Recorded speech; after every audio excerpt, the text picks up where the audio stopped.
Hello, my name is David Lyons, and I'm a junior at North Penn High School. It's a pleasure to speak to you all this evening. During an NBC interview on May 8, 1967, Dr. Martin Luther King explained why black Americans face more obstacles than white immigrants. White America must see that no other ethnic group has been a slave on American soil. That is one thing that other immigrant groups haven't had to face. The other thing is that the color became a stigma.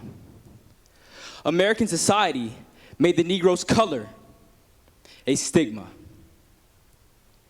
America freed the slaves in 1863 through the Emancipation Proclamation of Abraham Lincoln, but gave the slaves no land or nothing in reality and as a matter of fact to get started on.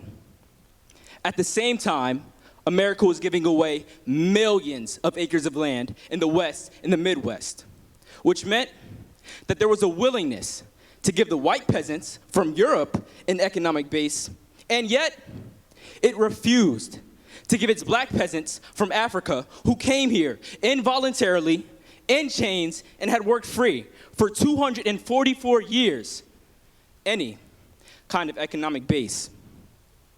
And so, emancipation for the Negro was really freedom to hunger. It was freedom to the winds and rains of heaven. It was freedom without food to eat or land to cultivate. And therefore, it was freedom and famine at the same time.